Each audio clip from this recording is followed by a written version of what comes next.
Hello Flosstube friends! Today I'm going to show you how I fully finish an ornament. You can see right here I have 3 beautiful ornaments finished.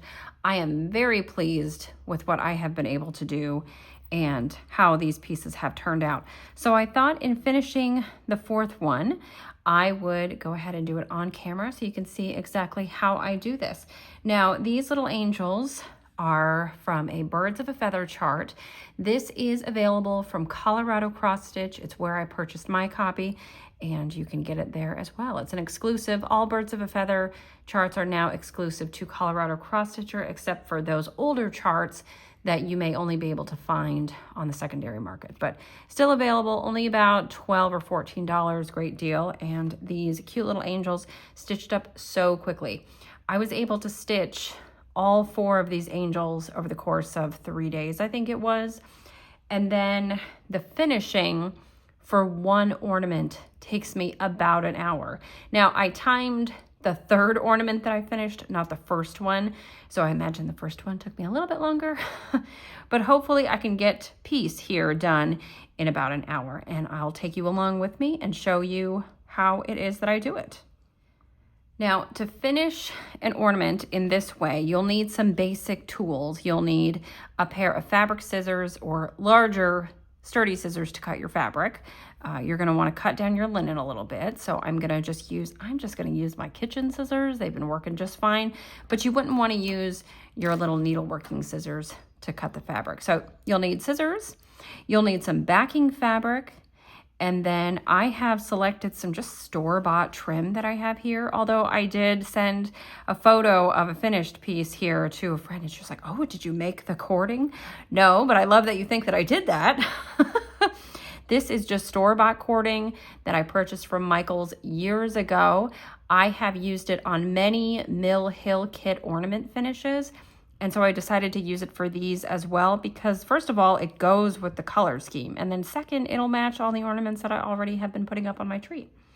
Besides that, you'll want some acid-free cardstock or mat board. This is actually mat board. Cardstock is a little bit thinner. It's not going to give you as sturdy of a piece to work with. So I use mat board.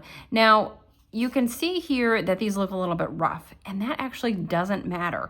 I cut some of these ovals with an X-Acto knife, and I cut some of my ovals with scissors. And even though the ones with the X-Acto knife came out a bit neater, it took me longer to cut them out, and I can't tell you which ones here of the finished ornaments have nicely cut discs and then just scissor cut discs. So whatever you want to use, whatever is going to work for you, use that. But something sturdy that you can really tighten your fabric on is going to be the best option. So that's why I would suggest mat board over cardstock. But you could always double up on cardstock if that's all you have and you don't want to buy mat board. So that's what I have here. And then to make my template, I measured my little angels here. And they're about 2 1/4 by 1 3/4. I stitched these 1/2 on 40 count. So they are smaller than what the finish says on the chart. But I took those measurements and translated those measurements to a bit of paper, marked them on the 4 sides, and then just created an oval with that. And that's what I used to my temple. So this is a hand-drawn oval.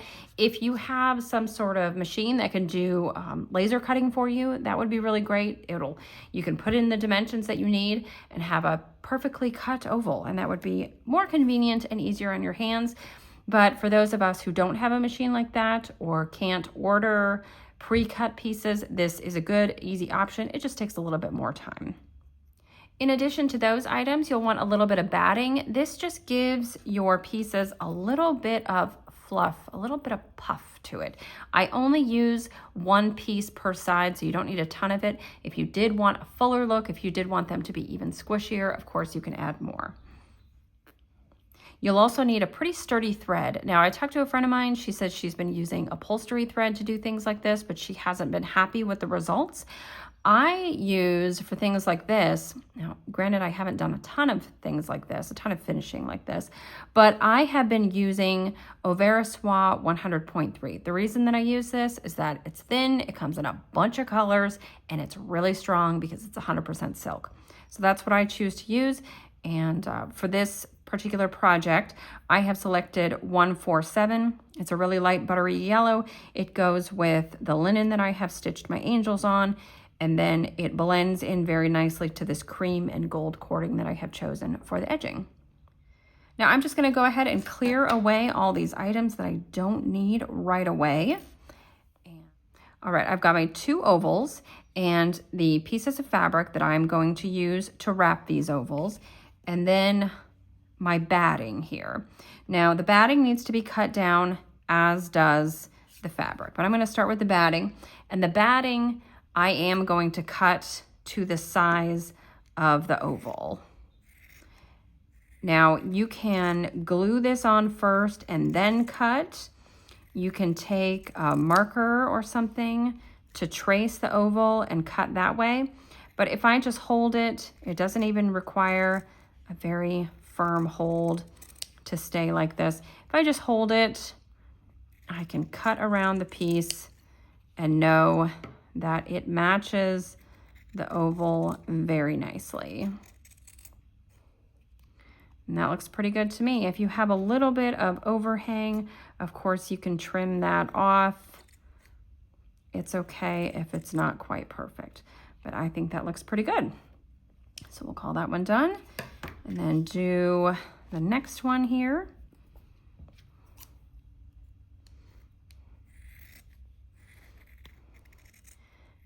And again, if you wanted a fuller look, you could cut 2 pieces of this batting. I would just cut one piece slightly smaller than the other. And so that will allow you to get a nice rounded look on the top of your ornament, on the face of it. I'd say that looks pretty good. I'm going to trim this part down just a little bit more. Okay, I am happy with that. So we're going to move along here. Now I'm going to go ahead and cover the back first. This fabric is from a charm pack. You can see that it has that pinking cut on the side. This is from Jane Austen's House. This is Emma by Riley Blake. This is just something I had in my collection. I purchased this to see if I wanted to buy larger pieces of this whole collection. And of course I do, but ultimately I did not. I used this for the back of Love. You can see that there. And then this I've already used on Charity. I liked that a lot, and I thought the yellow, the golden yellow, worked really well. And then for Hope here, I selected this fabric, which I just love. I love it. It's one of my favorite fabrics in the whole collection.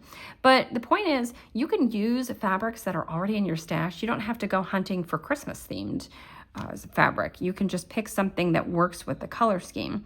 But this collection is just beautiful. It's got tons of great fabrics in it. So I thought, you know what? I think some of those will work for this project, and they do. All right, I'm going to put this down over my oval. Now for this one, this particular fabric, it didn't matter so much where I place it, but for Love, for instance, I wanted to very carefully make sure that this pattern was centered, and I think I did a pretty good job there.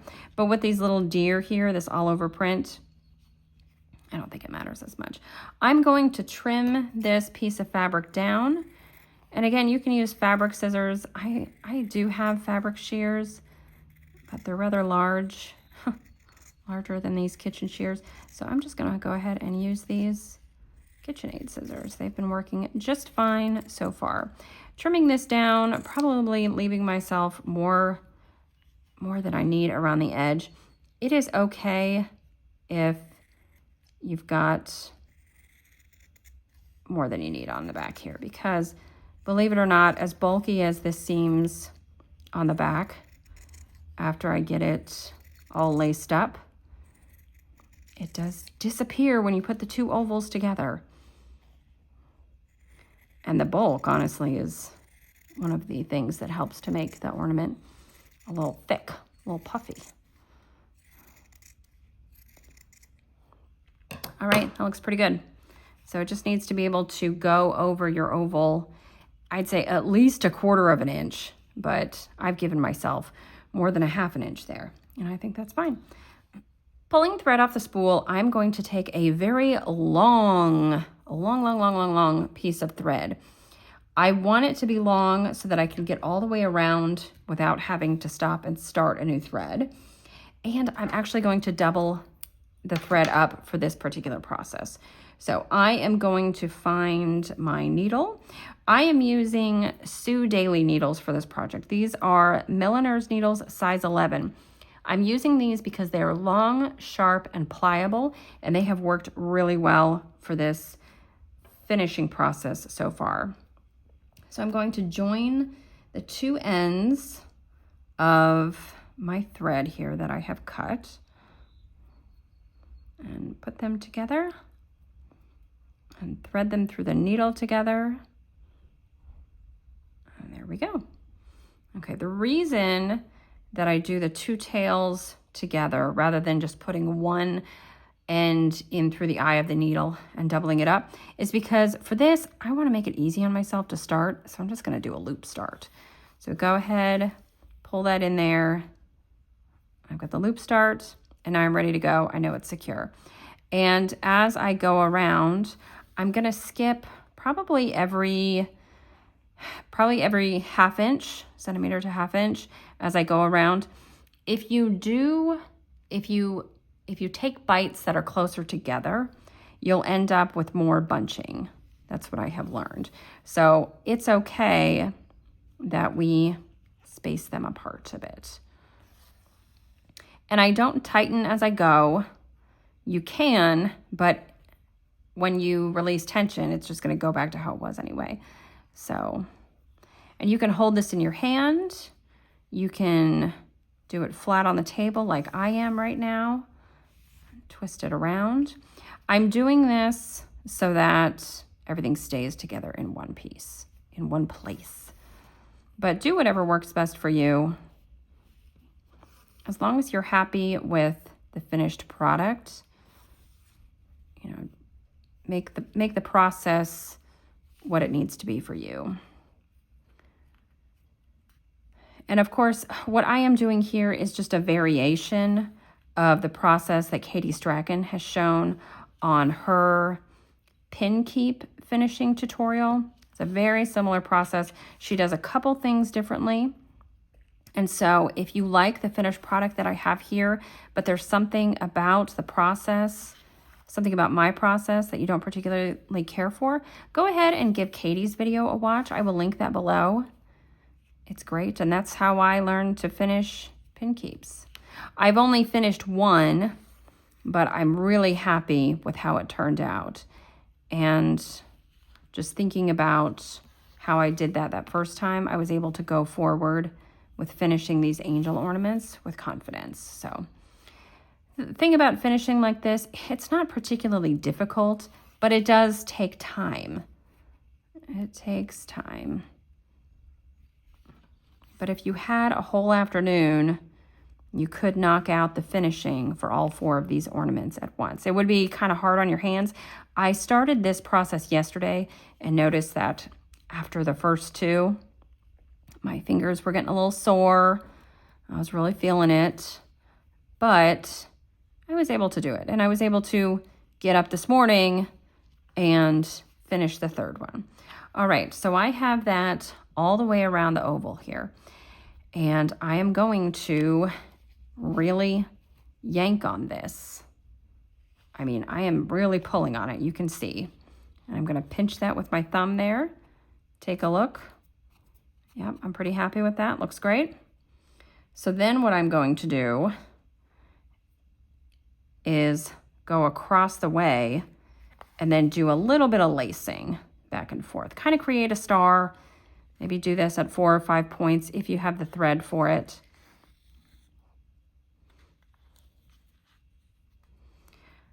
So Katie's method is to just lace from the get-go And I decided to give this method a try, cinching it around and then lacing. And I'm happy with this. I don't particularly like lacing, going back and forth. So I thought, well, maybe this will work. And it has.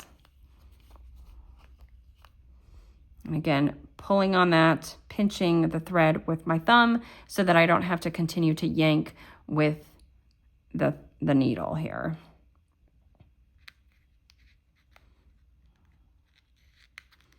Okay, the tricky part is I only have the one hand.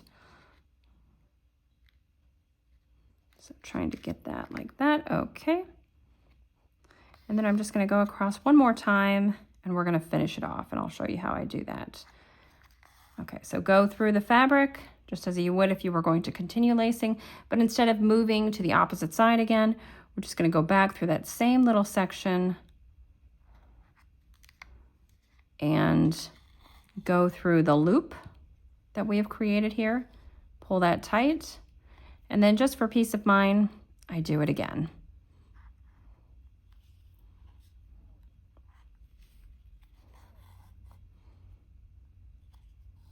And that's it. So I can go ahead and trim that thread. Now you can see that there is a little bit of puckering here. It's not a completely perfect oval. That's okay. None of my finished angel ornaments are absolutely perfect, and I'm okay with that. They have a handmade look to them, but they still look really good. I'm so happy with how they have turned out. All right, my little angel here.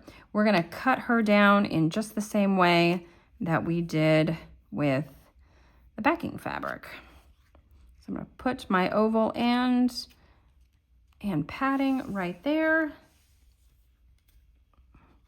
Collect it in one hand and then take my scissors.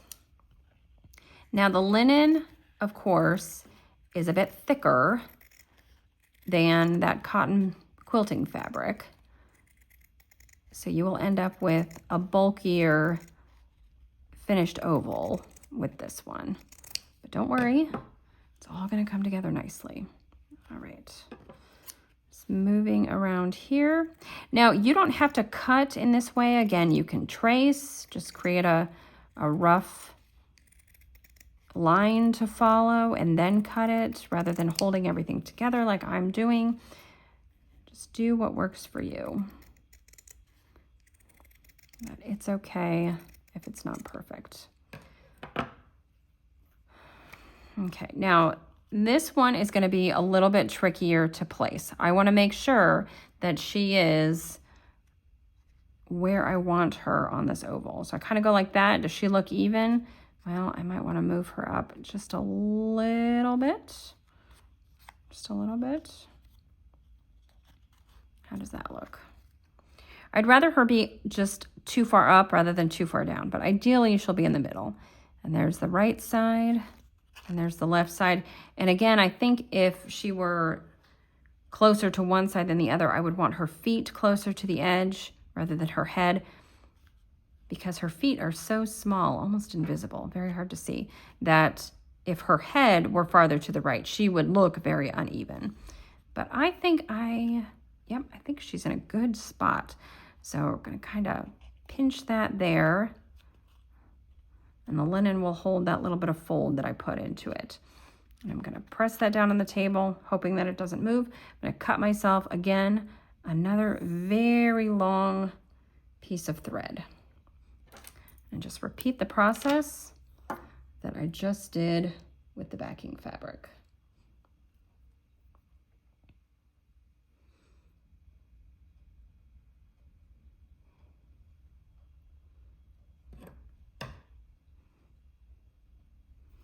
I've got my needle threaded, so I'm gonna go ahead and pinch a bit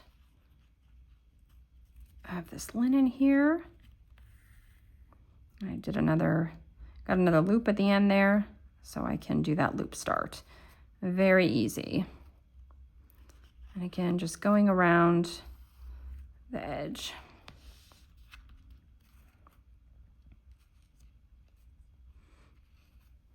I have been in the Christmas mood lately.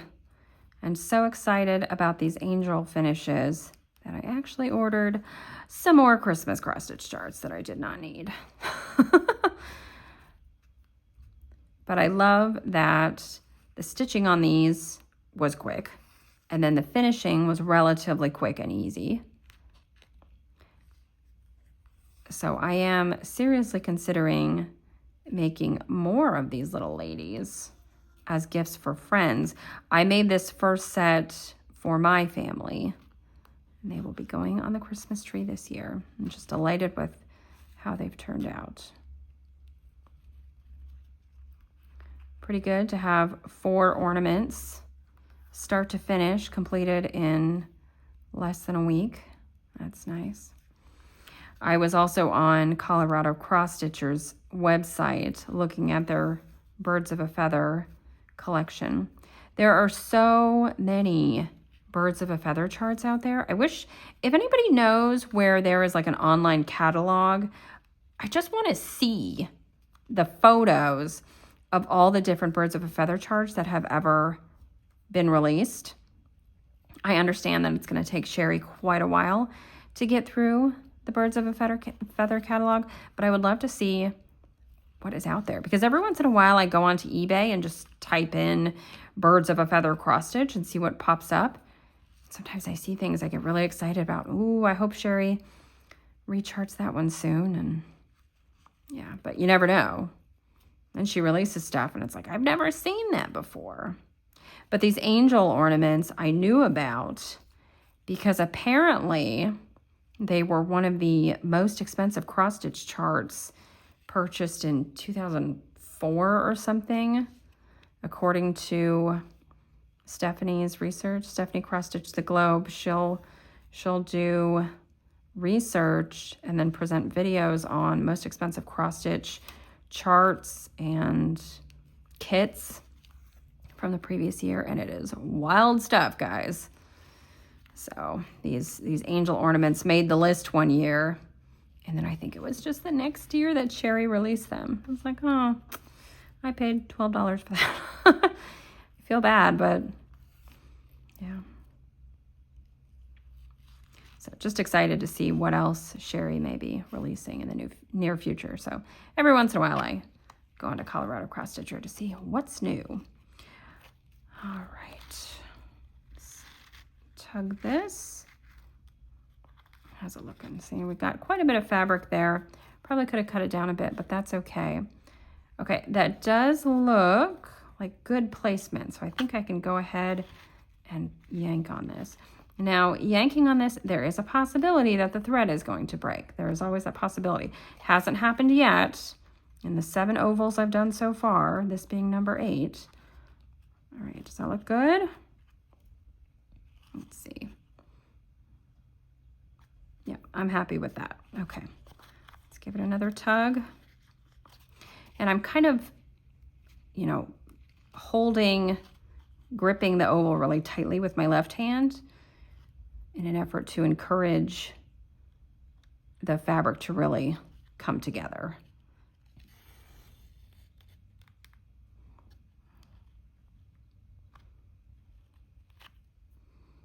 And again, just lacing, going back and forth just a few times.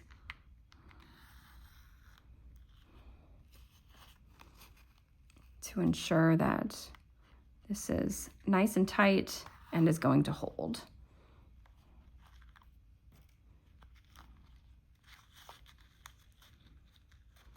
Come over this way.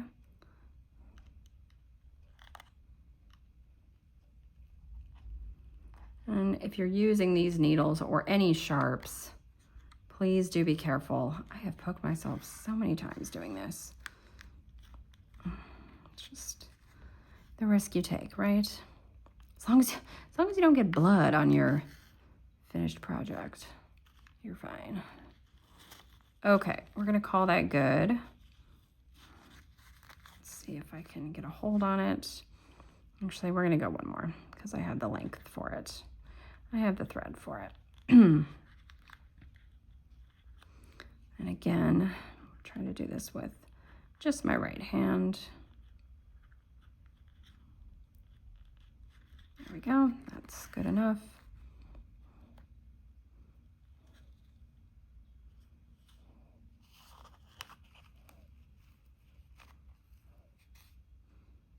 All right, and then go through again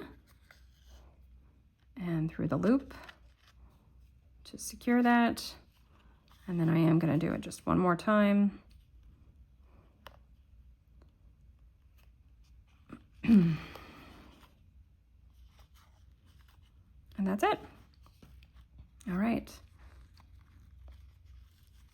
And you can still kind of, you know, mush it around. If it's not quite where you want it to be, you can move her around just a bit. And you can always take it off and try again. If you're really unhappy with the placement, if it's really asymmetrical, nothing says you can't take that thread out and do it again. But I think that looks pretty good. So now we've got the top and bottom of our sandwich, and we need to sew it all together. Now my plan for this is to start at the top, sew it all together, and then continue with that same thread going around again and securing this cording. And then as I get to this top again, then I'll be able to secure this end right here. And in so doing, create the loop, the trim, all together all at once. Now this cording, I think it's a polyester. And what I did after I cut it was I lit a match and just melted the ends just a bit. So that black there is what you see. That's the charring on it. But this way it won't fray, and it's really easy to work with if you know the ends aren't gonna come undone on you. Now I'm gonna pull myself another really long length of thread, because again, I need to get around once, twice, and then do the finishing process up at the top. So I am actually going to pull a length of thread that goes from my right armpit to my left hand. So I'm holding the spool in my left hand and then pulling until my right hand holding the end of thread is in my armpit. So really long, but it's easier for me if I can just do this all in one go. I'm threading that. And then, yeah. And you don't have to make so many knots. Okay. Then I'm going to do a knot at the bottom. You can do a quilter's knot, something that's going to be really secure. All I've been doing is going 1, 2, 3, 4. And so you've got this bulky knot at the bottom. If you can see that. That's it. That's enough to hold it. Okay. And then take a look at your gal here and make sure it's sandwiched nicely. Everything's meeting up. You can use clips or something around this. I have not been using clips because I thought if I use those little wonder clips, the teeth might leave little indentations, and then of course I'm not going to be able to iron this. So I really am just holding this with my hands and going around. So I'm going to start at the top because that's where I want to end ultimately. We're going to go around once to sew it together, and then around a second time to sew the cording on, and then finish securing the loop at the top. And then to hide the little bit of sewing that I've had to do at the top to secure, you can see there are stitches there to secure the loop there. I just put a teeny tiny little jingle ball on the front. Jingle ball, jingle bell. I guess I'm in the mood for the jingle ball, huh? It is July. It is July, Audrey. All right, so I'm going to go ahead and start here and pull until you've got your knot right there. You can see it. Don't worry about this tail here because that's going to get tucked in. And then I'm just going to take small bites. I generally take, oh, you can see what I'm doing here, I think. Take a little bit of that backing fabric, and you really only need to go and take 2 or 3 threads of linen. Linen is super strong, it's really thick, so it'll hold. And then same thing with this as I did on in lacing. I don't tighten it as I go. I do 3 or 4 little stitches like this, and then I tighten, because there's no point in tightening as you go, because it'll just loosen up again. So, hope you guys can see this. If you are watching on a laptop or tablet or phone, you should be able to pinch and zoom. If you're watching on your TV, then it may be big enough to see anyway. But even if you can't see every little thing, I mean, you should be able to tell what I'm doing here. Okay, so I've got a few stitches in, and now I'm gonna pull on that. You can see that it's coming together quite nicely. And then you can encourage it to get even tighter by pinching right there. And you will be able to continue to get it tight all the way around. I think when the first time I did something like this, I was like, oh my goodness, it's gonna be really tight on one side and then I won't be able to close it on the other. But that's just not true. You're working with malleable, pliable materials. The mat board, the fabric, it's all bendy. So it will bend around to meet the edge, to meet each other. You just have to hold it.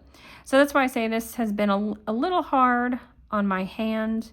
Just takes a little bit of muscle strength. So if you don't usually do things like this, if you don't have great strength in your hands, then just do one oval every once in a while. And then when you're ready, sew 2 of them together. You know, nothing says that you have to do these all in one day. You can, if you have the time and you have the patience to do this, you certainly can do it all in one day. But if this is something that you know will take you longer, then that's fine.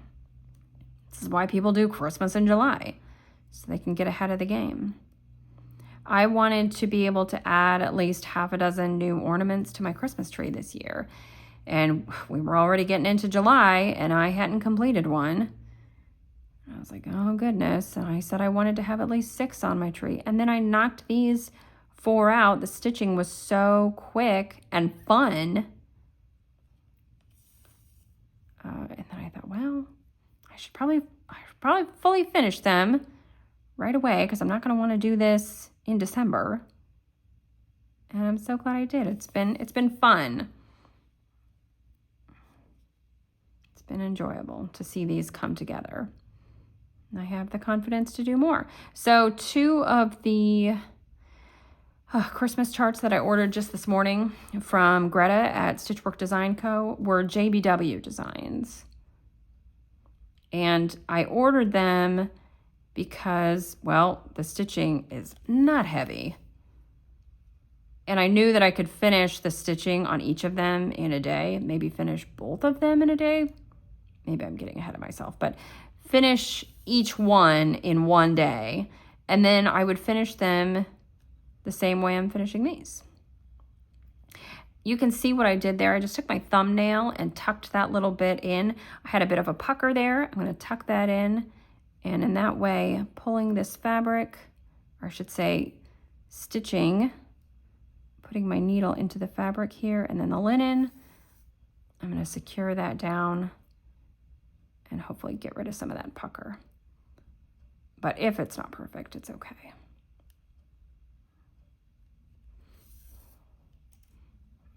There we go. And see, when I release my grip, it just opens up again. So don't worry too much about tightening as you go. For this one though, you need to tighten every 3 to 4 stitches though. Because if you try to just do it really loosely around half of the oval, it's going to be very difficult to get that tight.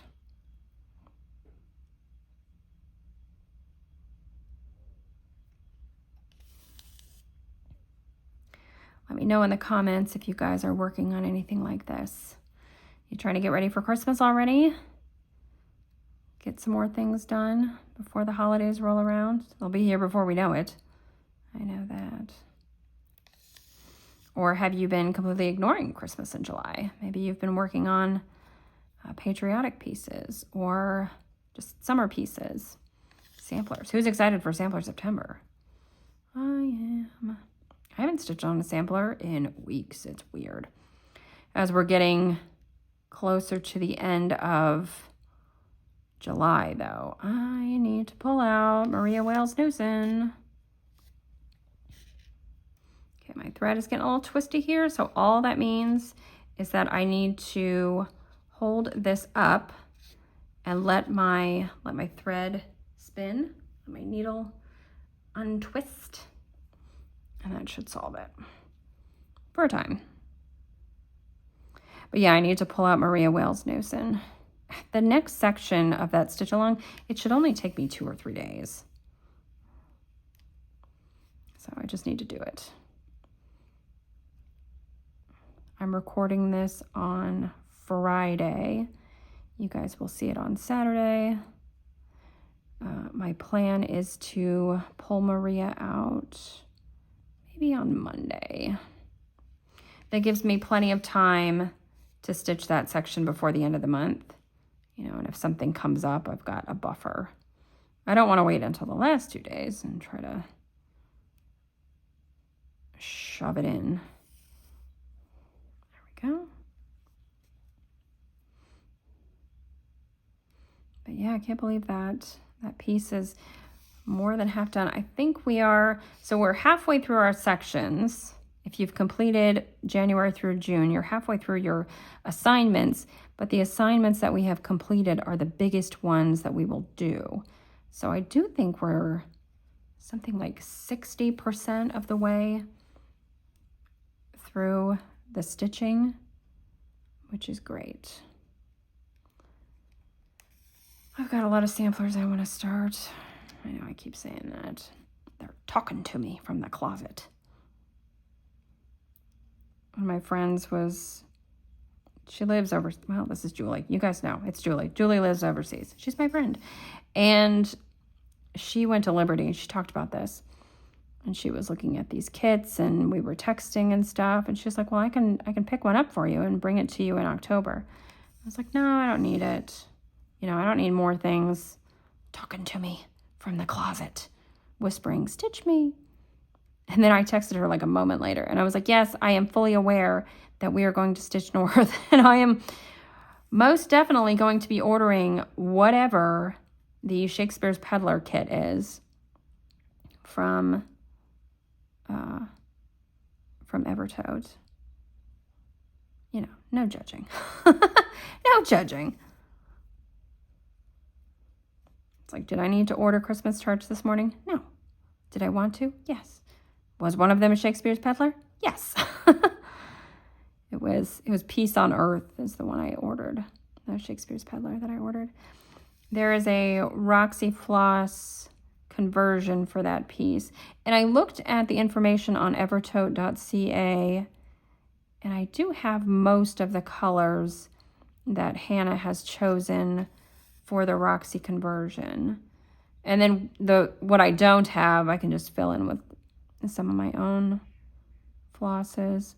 I have a really large collection of Roxy at this point. I actually stitched all of these angel ornaments in Roxy Floss from my stash, and a couple of them look like the chart, but then a couple of them don't. And I will go over the threads that I used at the end of this video. And I'll put all the information in the drop-down box. So if you're interested in my conversion or something similar, you can reach out to the folks at Evertote. And then I'll also put in a list of the materials that I used so that if you want to try this finishing yourself, you can. These needles should be available at many quilt shops, and then I think, you know, you'll be able to order them online. I did buy them at a quilt shop. The mat board I just got from a craft shop, you know, box store. The little jingle bells that I've been using, they're actually from Mill Hill Kits. So I think it's a Mill Hill product.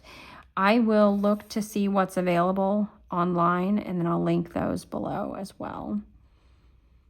Some of the Mill Hill kits, I have stitched a lot of Mill Hill kits and fully finished them into ornaments and magnets. And a lot of them come with treasures. That's what they call them. They're a little glass treasure or a fun crystal, or it'll be something like a little jingle bell. And for some of the pieces, I use the treasure, and for some of them I don't. But I always save them if I don't use them. And so I was finishing up that first ornament and saying, what can I put here? I was thinking about a bow, but then I have to make the bow, and I don't really have a good ribbon to go with this. Well, then I have to buy ribbon. Well, then also ribbon can fray. And I thought, well, what if I have like a little crystal or something? So I pulled out the crystals that I had. I only have a few. I'm not Katie Strachan. Boy, I'd love to see her collection. Katie, can I just come over and rummage through your stuff?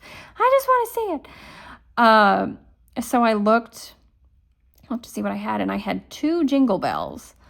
And I was like, oh, I bet I can find 2 more. And I did. I found 2 more. So I had 4. It's perfect. And I think it's a nice little addition. But you could put a button there. You could put a little charm. And you can also just leave it how it is. I will show you this finish, of course, before I put the jingle bell on it. And you'll see that it doesn't look too bad. I just think the little bell there is a nice finishing touch. Okay, we are reaching the end. But then, of course, we have to go around again with the cording. Come on. There we go. Sometimes it doesn't want to cooperate. I don't want to pull too much linen. That's what it is. If you pull too much linen, then your stitches are going to come out on what will be the front. I want to pull just enough linen to secure this, and then hopefully that will be hidden by the cording. Okay, you see how I'm tucking that tail in? I can get some of it in. I'm just going to make this easy on myself and trim that little bit off.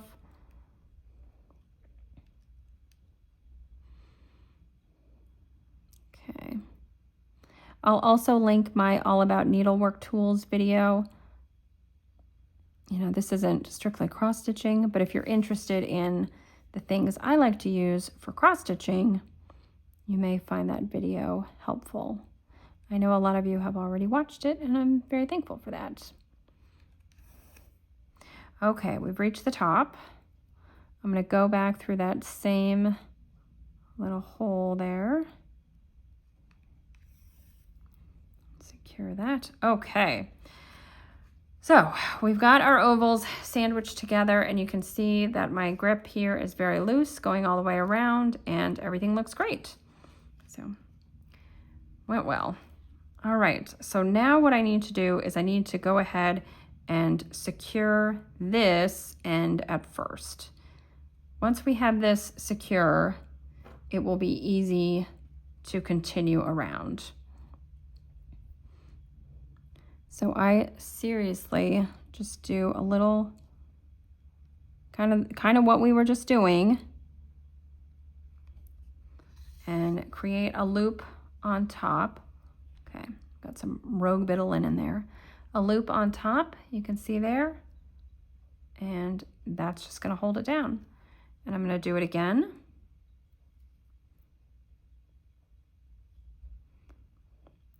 Doesn't need to be the most secure thing, because as I go around and sew this cording to my ornament here, I am going to really secure it. I'm going to go through the cording and through the fabric that I have here, and it will be very nicely put on.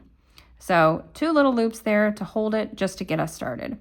And then I'm going to go through the linen, and kind of angle my needle upward so that I pierce the cording, and then move to the back like that. So my needle has gone through the linen on the front just a little bit, and then through that cording. So now my thread is coming out the back, and I'm going to take just a tiny bite of that backing fabric, and again, coming forward, go through the cording. Now I know my cord here is ivory and gold, and I am working with this light buttery yellow silk, but you don't even notice the yellow. It really does blend right in. And so in this way, just going back and forth, and go slowly so that if you get caught in this way, get a little knot or something, that you don't pull it really tight and get yourself stuck. So just gently go back and forth. And you see that I am holding the cord with my finger right here to keep it tight as I go. I want to kind of pull as I go to keep it tight all the way around. Okay, working from the back, pinching, or I should say biting a little bit of that fabric, coming through the cord on the front. Same thing. The fabric that I'm using here, I should say the linen that I stitched all of these angels on, is a limited edition from Mason. It's a 40 count, and it's something that I was able to get from Market, Nashville Needlework Market. I saw a post, and I thought I saw in that photo or video, I don't remember what it was, I thought I saw some pinks and yellows on the Mason table. And so I reached out to someone who was there and said, can you investigate? And I got some really beautiful fabrics. Mason Linen just recently released some new color ranges. If you're interested in seeing those, you should check out Nicola Parkman's, one of her most recent videos. She shows the ranges, and they are just beautiful. But she did not show the Strawberry Emery range, which is gorgeous, gorgeous. So go to masonlinens.com and you will see all of the color ranges that they have in their catalog. I'm going to Hobby House in September for a retreat. I'm very excited about that. And I hope they have the new color range. Like, I need that Strawberry Emery range, but whatever. Like, I need more fabric in general. I am planning on recording, with the help of my son Rupert, planning on recording a Floss Palace tour. I did one a little over a year ago. I'll link that below for you guys if you're interested. And not much has changed since then, but I do have more fabric. So I spent some time this week making sure that, all my fabric was actually put away. Because as I buy it, I was just kind of throwing it into this bin. And so I was like, no, I need to actually pull this out, iron it, tag it, put it on hangers, because that's how I like my linen to be, so that I know what I have. If it's in a bin, then I'm constantly having to go through that bin and remind myself of what I own. Yeah.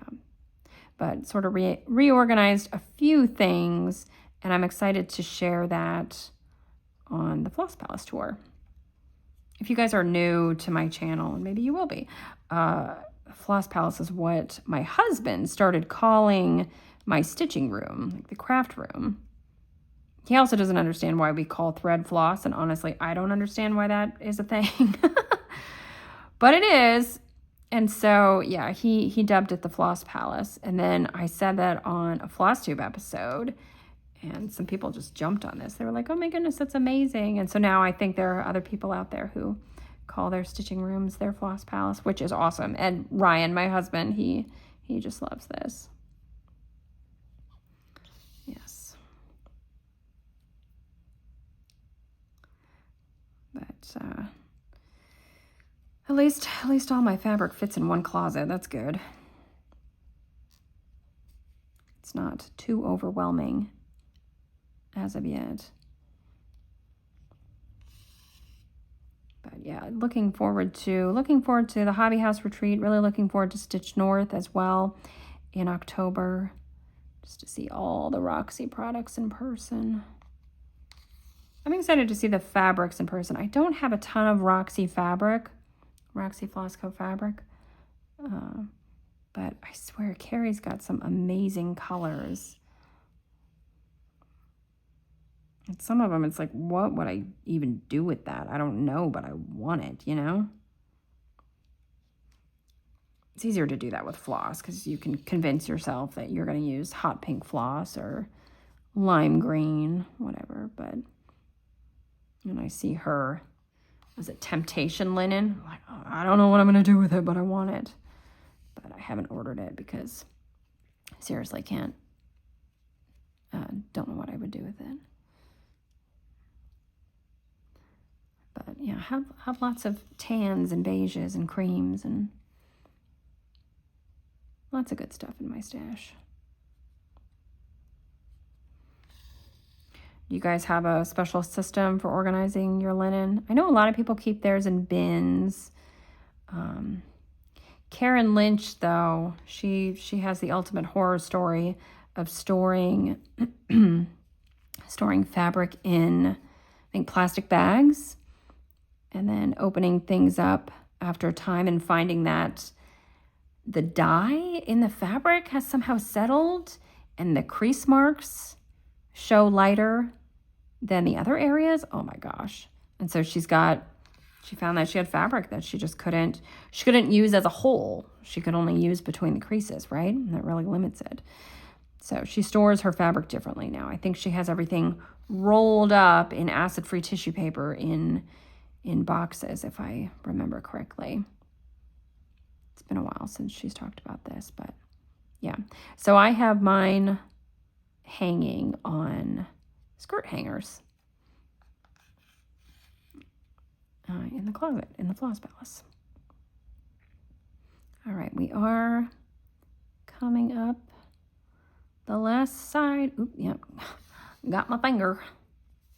Can't tell you how many times I've done that. Just continue to bite a little bit of that fabric, go through the cording, and do the same thing on the opposite side. You can also just couch it down if you want to do that, if that's your preferred method. Whatever works for you. But I didn't want loops showing over the cording. So that's why I decided to go through the cording. And I just continue to press pretty firmly with my left index finger as I go around this way. Of course, if you're left-handed, you'll do it the opposite way.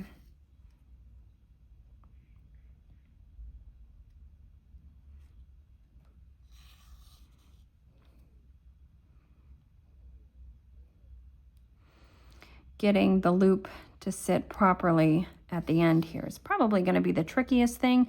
It's just a little bit fiddly.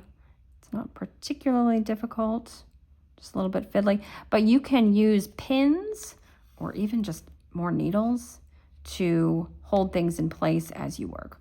Okay, we got a little bit of a knot here. So I'm going to take a moment to get this out. It's just a loop knot, a slip knot, I should say. So I just have to find which side I need to tug on.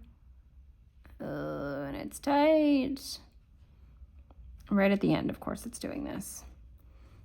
Okay, so what I'm going to do is I'm going to unthread my needle. I'm going to pull this out. And then I'm going to put my needle in the loop, gently tug. I don't think it's that one. So is it this one? And this is the danger. Yeah, that is tight. Sometimes they just don't want to come out. And now I have tightened it so much that it definitely is not going to come out. Okay. So it's probably going to have to be cut, but I'm going to give it one more try. Wow, that is tight. Unfortunate, but it does happen.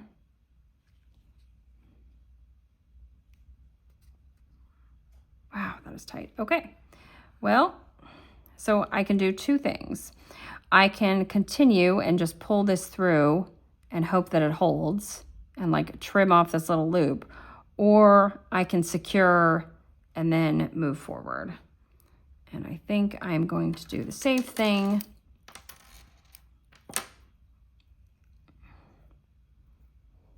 And secure it, end it, and restart.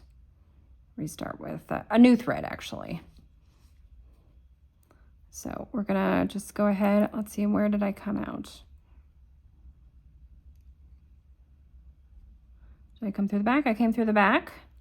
So I'm gonna go through the front here to the back.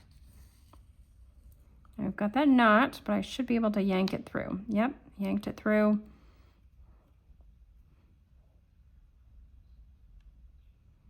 And then I'm going to just do another little loop here. And you see that that came through, no problem.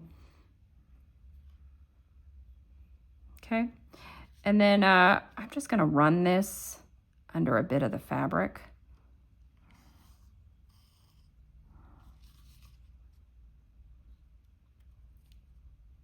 Give it a yank.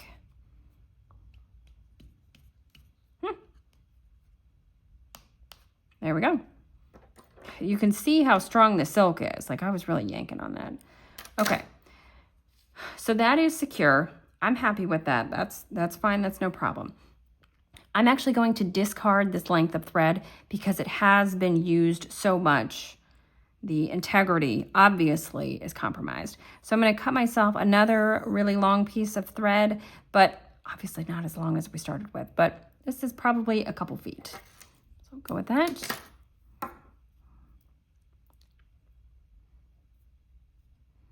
Get this started again. And I'm just going to start it in the same way that I started the first time. So do a knot at the end here. 1, 2, 3, 4. I have a nice bulky knot there at the end. You can see that. And then I'm going to tuck this.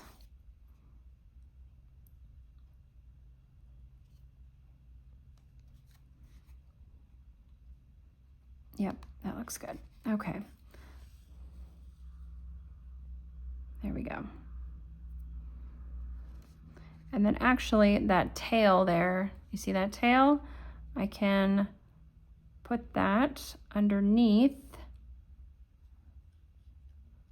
the cording, and then that will be secure.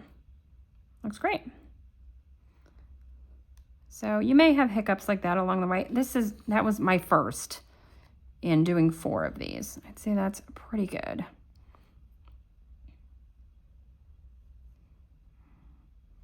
Again, taking little bites. Okay, I can see the tail here. I want to make sure that is covered. Trick is to just go slowly, be patient. So if you've got small kids running around or needy pets, this is probably not the time, the thing to do when they're awake. But if you have the time and you are a patient person, patient enough, you can easily do one of these.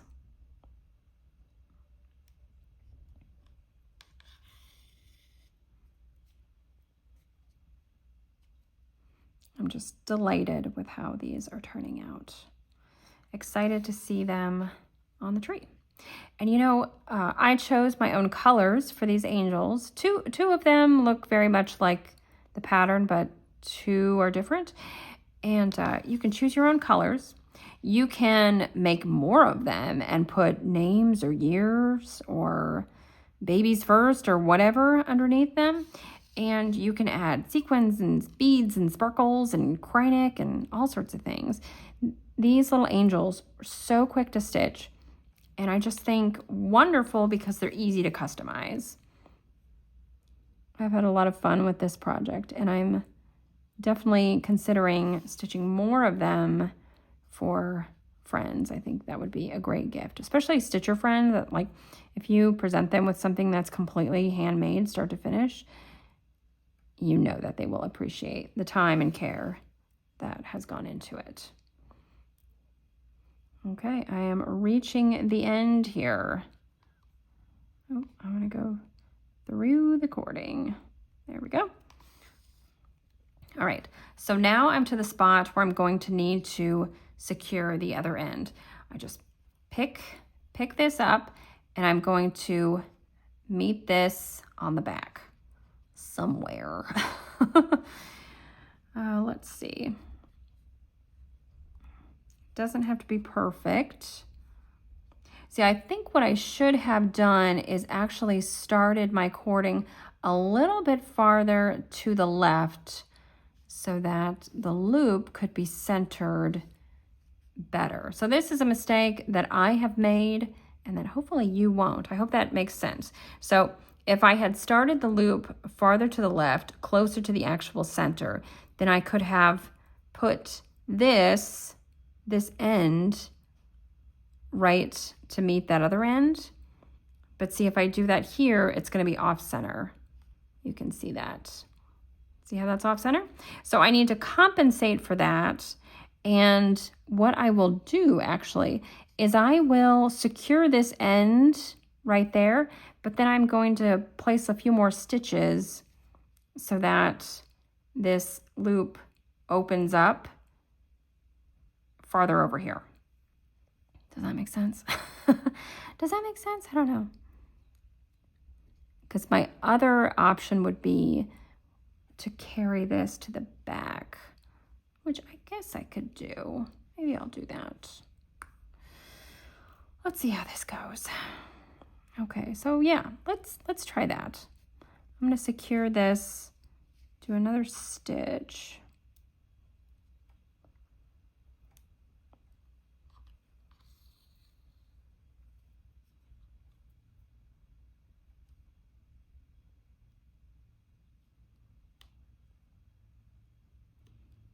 Okay, let's see what we've got now. We've got the cording there. That looks pretty good. I think I'd want to go over even a little bit more.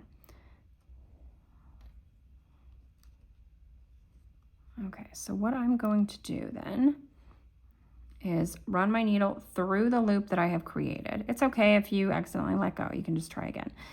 And then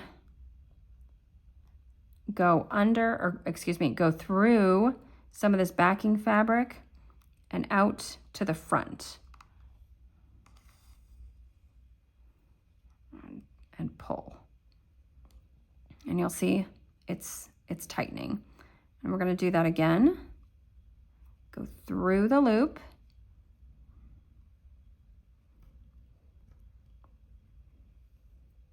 I'm having to hold this because it's not really secured in any other way.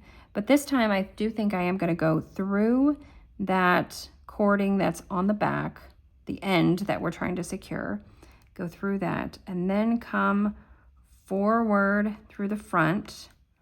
Now this is a little tough because we're going through several layers here. And pull this. Okay. So far so good, but I need to do that at least a couple more times.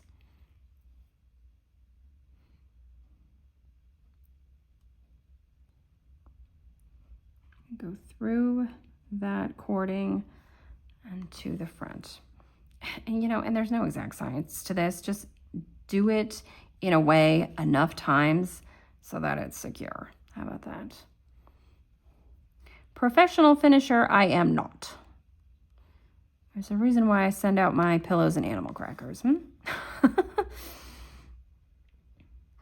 Yeah. But actually, I think that looks pretty good. So, and it actually feels secure. So at this point now, I can just do a few more just to make myself feel better. A few more loops. And then we will attach the jingle bell, the little teeny tiny jingle bell, and tie off our thread and call it good.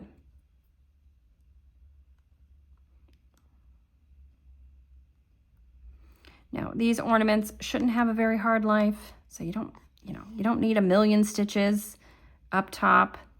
It's not a baby toy. It's not going to be thrown around and roughed up, but enough to make yourself feel comfortable.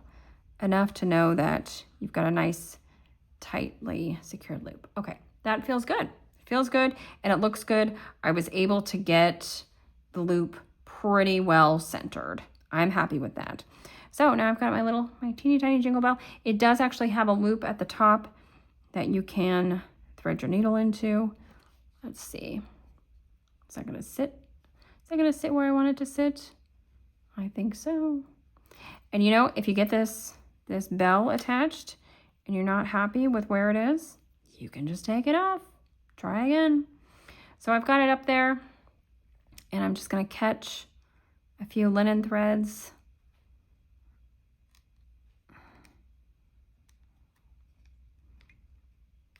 And pull that. Let's see. Yep, looks good. It's nice and tight. And you only need to run, you only need to go through the jingle bell. I mean, probably only once, but I'm doing twice. So go through that. Go back through the linen. Oop. Yeah, this is the tricky part. Trying to navigate the bell.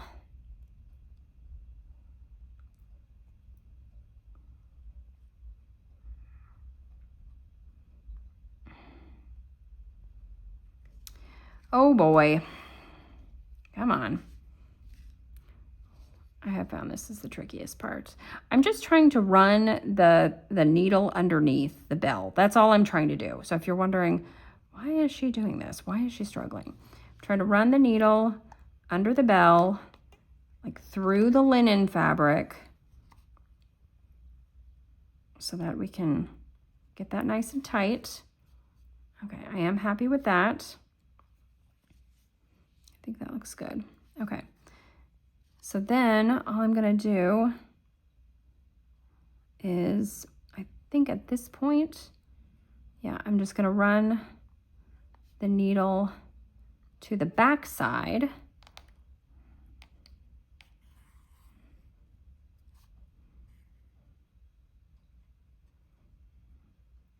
Okay, we're just trying to get those slip knots again. There we go. Run my needle to the back side, and then all I'm gonna do here is secure this under in such a way that will allow me to trim my thread.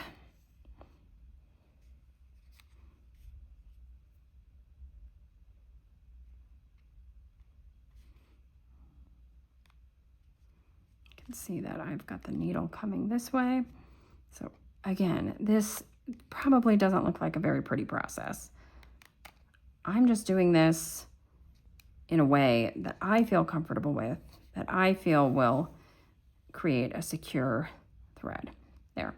So I went under this entire bit of backing fabric, and then I'm going to give it a tug and snip that off, and it will disappear into that backing fabric. And there we have it. Woohoo! So a little over an hour to complete this. We did have a couple struggles with that knot, having to restart a thread, but overall I think it looks great. Very happy with all of my little angel ladies. Absolutely beautiful.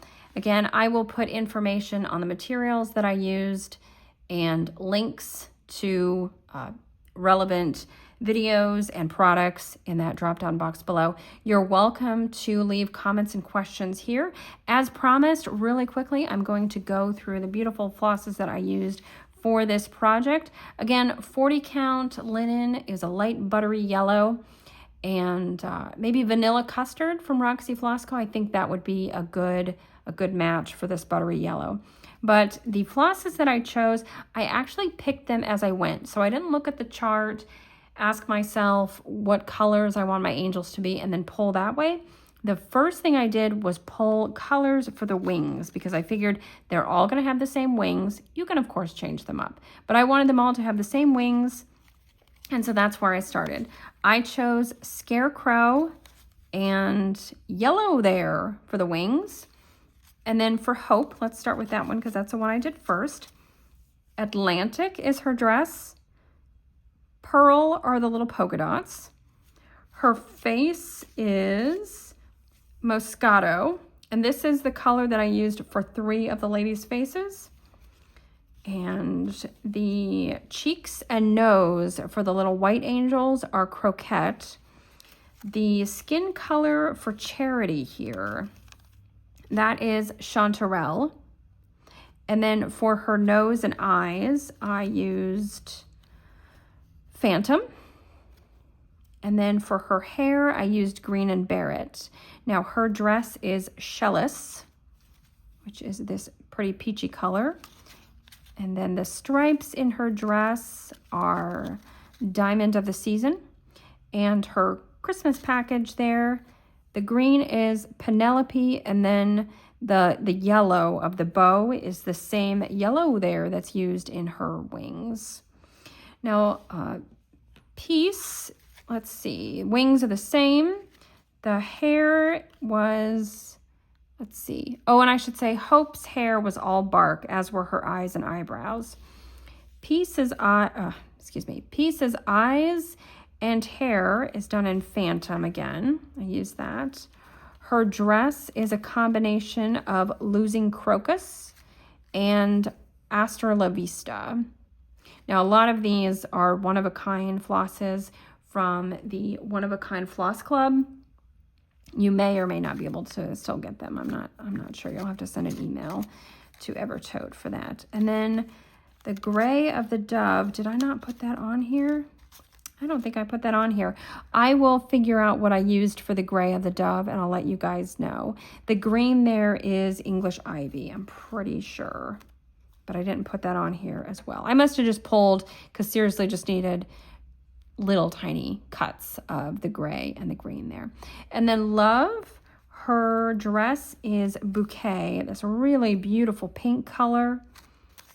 And then the hearts on the dress are Cupid's arrow, whereas the red in this heart that she's holding, as well as the red for all of their little mouths, that is done in Inappropriate. And one thing I want to point out is the Smyrna crosses that I used for the eyes. I did just an X, but you know what an X on an eye looks like. I just didn't like how it looked. So I did Smyrna crosses, teeny tiny little Smyrna crosses for all of the eyes. And then the lips, I did a Smyrna cross without the vertical thread. So it's an X with an additional horizontal line over it. And it's so small, it's so subtle, you may not notice it, but I thought it gave it a really nice lip shape. Kind of looked like a little Cupid doll lips. And so I thought that was a perfect little touch for those. But very happy with these, beautiful project. Again, you can get the chart from Colorado Cross Stitcher. And then these threads that I have used, they are Roxy Floss Co threads, available exclusively through Evertote. Thank you guys so much for watching. I know this was a long one. If you have any questions or even any suggestions, if you do finishing in a different way and you want to share that with my viewers, you are welcome to leave comments below with your own tips and advice. But thank you so much again for watching. And until next time, very happy stitching and happy finishing.